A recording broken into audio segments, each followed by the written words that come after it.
అందరికీ చెప్పాం. నేను Rajesh Mahasen. Welcome to Mahasen media. ఈ మధ్య మీరు అప్పట్లో మల్లన్న అని ఒక సినిమా వచ్చిందండి. మల్లన్న ఆ సినిమా విక్రమ్ గారిది. తమిళ్లో నుంచి 70 వచ్చింది ఇక్కడికి. అందులో అతను ఒక సిబిఐ ఆఫీసర్. ఆ సినిమాలో హీరోయిన్ శ్రియ, హీరో విక్రమ్ని కట్టేస్తారు. కట్టేసి మర్యాదగా నువ్వు కానీ నిజం చెప్పకపోయావో ఇదిగో మీ గర్ల్ ఫ్రెండ్ శ్రియ ఉంది కదా, ఈ శ్రియని ఏం చేస్తావో తెలుసా అని బెదిరింతారు. ఏం చేస్తారు అన్నట్టు హీరో అలాగ ఆలోచిస్తూ ఉంటాడు. ఈ లోపు ఒకడు వైట్ అదే ఖైదీలు, సెంట్రల్ జైల్లో ఖైదీలు వేసుకునే బట్టలు ఉంటాయి కదా, ఆ వైట్ షర్టు వైట్ నెక్కర్ వేసుకుని ఒకడు వస్తాడు, ఇలా పెద్ద పెద్ద మీసాలు వేసుకుని. ఆడు 25 రేప్ కేసుల్లో జైల్లో ఉన్నవాడు. ఇప్పుడు కానీ నువ్వు నిజం చెప్పలేదంటే నీ గర్ల్ ఫ్రెండ్ వాడితో రేప్ చేయిస్తాం అంటది. సినిమాలో ఆ సీన్ చూడడానికి చాలా జుగుప్సకరంగా ఉంటుంది.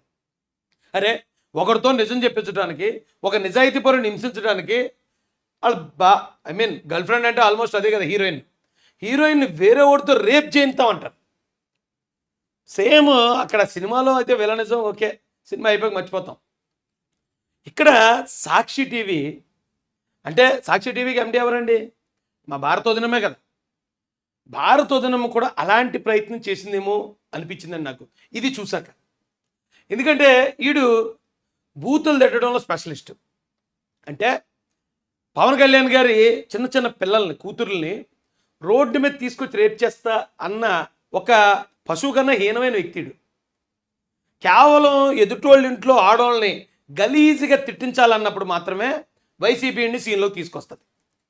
ఎలా అంటే మల్లన్న సినిమాలో ఒక రేపిస్ట్ని జైలు నుంచి ఎలాగైతే తీసుకొస్తారో సేమ్ ఈయన్ని కూడా మహిళల మీద ఉపయోగించడానికి నీచమైన పదజాలంతో. వీడు తప్ప ఈ రాష్ట్రంలో ఎవడు ఆ భాష మాట్లాడలేరు. ఇలాంటి వాళ్ళు ఒక కొడాలి లేకపోతే మరో వాళ్ళు కొంచెం లైట్గా మాడతారు. ఈడైతే వెనక ముందు ఏమీ లేదు, గాలిగడీడు. వీడు కొంచెం గంజాయి ఇప్పితే చాలు, ఆ గంజాయి మత్తులో ఎవరినన్నా ఎలాంటి వాళ్ళన్నా తిడతాడు. పవన్ కళ్యాణ్ గారిని తిట్టించారు ఓకే, ఎందుకంటే ఆయన ప్రత్యర్థి కాబట్టి. నీచంగా దిగజారి తిట్టించారు వీడితో. ఇక చంద్రబాబు నాయుడు గారి ఇంట్లో ఆడ కూతుర్లను కూడా తిట్టించారు. మాలాంటి వాళ్ళని అయితే ఎప్పటి నుంచో తిట్టుతున్నారు, అది వేరే విషయం. అయితే జగన్మోహన్ రెడ్డి గారు అలాగే భారతిరెడ్డి గారు, రాజశేఖర్ రెడ్డి గారి కూతురైన షర్మిలారెడ్డి గారి మీదకి ఈయన్ని తీసుకొచ్చారండి. ఈయన్ని ఉసుగొలిపారు. ఈయన్ని వాళ్ళు ఉసుగొలిపారు అంటానికి నీ దగ్గర ఏ ఆధారం ఉందో రాయిషని మీరు అడగొచ్చు. ఈ మైక్ ఎవరిదండి? సాక్షి టీవీ మైక్ ఈడింటికి వెళ్ళింది. రే నువ్వు స్పందించరా షర్మిలారెడ్డి గారి మీద. ఈడు బైబర్త్ ఈడుకున్న భూత పురాణం ఈడు మాట్లాడే విధానం. మరి ఆడింట్లో ఆడవాళ్ళు ఎవరైనా ఉన్నారో లేదో, లేకపోతే ఈయన వదిలేసిపోయారో చచ్చిపోయారో నాకు తెలియదు. కానీ ఈడు ఎదుటి ఆడవాళ్ళ మీద అంత నీచమైన పదజాలంతో మాట్లాడతాడు. ఆడు అలా మాట్లాడతాడని తెలిసే భారతిరెడ్డి గారు మరి జగన్ రెడ్డి గారు ఇక షర్మిలను కంట్రోల్ చేయాలంటే ఇక ఒకే ఒకడు ఉన్నాడు, మనం వాడితోనే బండ బూతులు తిట్టించి ఘోరాతి ఘోరమైన మాటలు, అంటే ఒక రకంగా చెప్పాలంటే మాటలతో మానభంగం చేసినట్టే అండి. అది క్యారెక్టర్ని మానభంగం చేసినట్టు. అలాంటి పరిస్థితి ఈరోజున మరి సాక్షి ఆ మైక్ ఏదైతే ఉందో భారతిరెడ్డి గారి మైక్, ఆ మైక్ ప్రయత్నించింది అంటున్నానండి. ఇప్పుడు ఆవిడ రాజకీయంగా 100 విమర్శించాలి. ప్రత్యేక హోదా ఎందుకు రాలేదు, రైల్వే జోన్ ఎందుకు రాలేదు, పోలవరం ఎందుకు కట్టలేదు, డిఎస్సీ ఎందుకు తీయలేదు, నువ్వు మద్యపాన నిషేధం చేస్తానన్నావు ఎందుకు చేయలేదు, 100 అడుగుతుంది. నీకు జీలో దమ్ముంటే దానికి సమాధానం చెప్పాలా. మేము ఇదిగో ఈ కార్యక్రమాలు చేసాం కాబట్టి అది చేయలేకపోయాం, లేకపోతే అవునా చేయలేకపోయాం మేము చేతగానోళ్ళు, నోరు మూసుకుని ఊరుకోవాలా. ఎదుటోళ్ళు నోరు మూయించడానికి ఇలాంటి గలీజ్గాళ్ళని సీన్లోకి, మరి సొంత చెల్లి మీదకి కూడా, సొంత వదిన మీదకి కూడా, ఇలాంటి సొంత ఆడపడుచు మీదకి ఏ రాజకీయం కోసం పదవుల కోసం ఎంత కన్నా తెగజారుతారంటానికి ఇక ఇంతకు మించిన ఆధారం లేదండి. అదే ఈ గలీజ్గాడు ఆడి ఫేస్బుక్లోనో మరో ఫేస్బుక్లోనో ఎవడో పెట్టుకున్నాడు అనుకోండి, ఓకే తాగిపోతే అదో నాగొడుకులు ఉంటారు కదా అలాగే తిడతారులే అనుకోవచ్చు.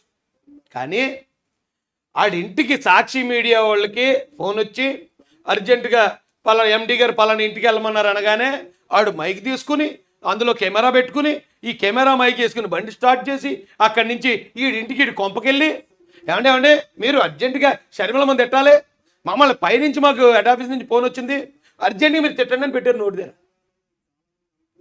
ఎంత గౌరవం అండి ఇది. అరే రాజకీయం కోసం ఇంత దిగజారుతారా? కుటుంబ సభ్యుది తోడబుట్టిన చెల్లి మీద ఎవరినో ఒక నోటి మాటలతో రేప్ చేసి ఒక రేపిస్ట్ గాడిని సొంత చెల్లి మీద ప్రయోగిస్తారా? అవ్వా, ఎక్కడన్నా ఉందండి ఇది? నేను ఇది పార్టీల కోసం రాజకీయం కోసం మాట్లాడలే. నాకు చెల్లున్నారు, నాకు కూతుర్లు ఉన్నారు, తల్లి ఉంది, భార్య ఉంది, ఇంతమంది ఆడవాళ్ళతో బతుకుతాం కదండి. వాళ్ళందరి మీద మనకు ఒక రెస్పెక్ట్ ఉంటుంది, ప్రేమ ఉంటుంది, వాళ్ళని కాపాడుకోవాలనే ఆ ఆతృత ఉంటుంది. అలాంటప్పుడు ఏమైనా గొడవలు రావచ్చు. గొడవలు వస్తే చెల్లే కదా, నరువే ఒక మాటను గద్దించు, అంతేగాని ఇలాంటి వాళ్ళని ప్రయోగించటం ఈ బాబు చాలా ప్రమాదకరం. ఇది ఇంత క్రిమినల్ మైండెడ్ని నేను ఎక్కడ చూడలేదండి. సొంత చెల్లి మీదే ఇంత ప్రయత్నం జరిగిందంటే మరి చంద్రబాబు నాయుడు గారి భార్య గారు, మా అందరికీ తల్లి సమానురాలైన భువనేశ్వర్ గారి మీద వ్యాఖ్యలు, తిట్లు వీళ్ళ కదా తిట్టిస్తా. ఇప్పుడు అర్థం అవట్లేదా? పవన్ కళ్యాణ్ గారి చిన్న చిన్న ఆడపిల్లల్ని తిట్టించింది వీళ్ళని ఇప్పుడు అర్థం కావట్లేదా? అరే రే రే రే జగన్మోహన్ రెడ్డి గారికి ఎవరైనా ఎదురొస్తే వాళ్ళ ఇంట్లో ఉన్న ఆడవాళ్ళని తిట్టించడానికి ఇలాంటి కొంతమంది బ్యాచ్ని పెంచి పోషిస్తారా? గవర్నమెంట్ మారితే బతికేమైపోద్ది? నా తెలియక అడుగుతున్నాను. ఇప్పుడు ఒకవేళ అధికారం ఉంది, జగన్మోహన్ రెడ్డి గారు పోలీస్ ప్రొటెక్షన్ మరోటి ఇచ్చి కాపాడతారండి ఇలాంటి వాళ్ళని. ఎందుకంటే ఇలాంటి కిరాయిగాళ్ళని ఎదుటి వాళ్ళు తిట్టించడానికి వైసీపీ వాడుకుంటుంది కాబట్టి. వాళ్ళు గవర్నమెంట్ మారితే